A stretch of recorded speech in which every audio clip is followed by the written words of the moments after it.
130 বছৰ অভিলেখ ভংগ কৰি আহিছে ভয়ংকৰ ধুমুহা বতাহ 20 কোটি লোকৰ জীৱন বিপদত পৰিব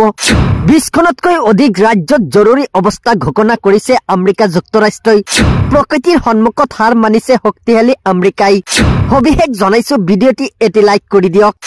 লগতে ভিডিঅ'টি এটা শেয়াৰ কৰি দিয়ক ধাৰাসাৰ আমেৰিকাত 20 কোটি লোকৰ প্ৰাণ সংকটত পৰিছে এখাৰ ধুমুহা বৰষুণেই আমেৰিকাত হাজাৰ হাজাৰ লোকৰ প্ৰাণ সংকটত পৰিছে আমেৰিকাত ভয়াবহ পৰিস্থিতিৰ সন্মুখীন হৈছে ৰাজ্যবাসীয়ে আহিছে ভয়ংকৰ ধুমুহা বতাহ বিধ্বংস অগ্নিকাণ্ড অব্যাহত থকাৰ মাজতেই বৰফৰ তুফান তাণ্ডৱ লগাইছে আমেৰিকাত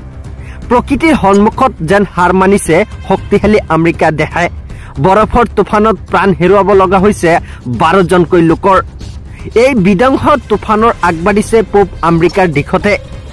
24 ঘণ্টাত 100 কিলোমিটাৰ গতিবেগত বলিছে বতাহ আৰু বৰষুণ পশ্চিম আমেৰিকাৰ ফালেও আগবাঢ়িছে এই ভয়ংকৰ ধুমুহা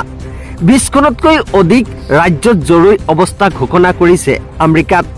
ফ্ৰিজ ফ্ৰাইণ্ট তললৈ নামিছে তাপমাত্ৰা অন্ধকাৰত ডুব গৈছে 10 লাখ আমেৰিকা নাগৰিক বন্ধ হৈ পৰিছে বিমান বন্দৰ বিচ্ছেদ হৈ পৰিছে সংযোগ পথ বিভিন্ন ঠাইৰ বিমান বন্দৰত অহা যোৱা নিষিদ্ধ কৰিছে আৰু ৰাজপথো বিভিন্ন ঠাইত বন্ধ ঘোষণা কৰিছে আমেৰিকাত তুষাৰপাতৰ বাবে ৰাস্তা ঘাট হৈ পৰিছে অন্ধকাৰ বিভিন্ন ঠাইত বৰষুণ হিল বতাহৰ কাৰণে ৰাস্তা ঘাট বন্ধ কৰি দিয়া হৈছে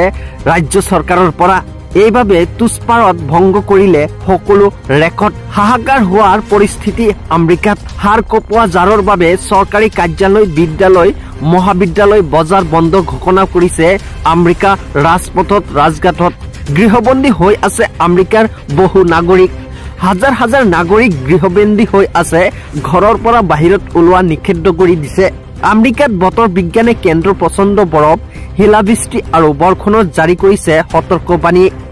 আমেৰিকাত এই সতৰ্কবাণীয়ে সমগ্ৰ ৰাজ্যত এক তুলপাৰৰ পৰিস্থিতি কৰিছে 3000ৰো অধিক বিমান বাতিল কৰা হৈছে আমেৰিকা বিমান বন্দৰত ধুমুহাৰ পৰা নিজকে ৰক্ষা কৰিবলৈ চৰকাৰে আহ্বান জনাইছে সকলো ৰাজ্যক তথাপিও এই ধুমুহা আৰু বৰষুণৰ ফলত কোনো মানুহে ঘৰৰ পৰা ওলাব পৰা নাই 1963 পাছত আমেৰিকাত সৃষ্টি হৈছে এনে পৰিবেশ ইয়াৰ আগতে আমেৰিকাত কোনো ধৰণৰ পৰিবেশ এনেকুৱা নাছিল আলবামা টেক্সি লাইজেৰিয়া মিছিপিং আৰু ফ্ৰিডাছ বিমান বন্দৰত এই এলাৰ্ট জাৰি কৰা হৈছে আমেৰিকাত ভয়াবহ পৰিস্থিতিৰ ফলত এনে ধৰণৰ সিদ্ধান্ত গ্ৰহণ কৰিছে আমেৰিকা চৰকাৰে news desk news D24 Assam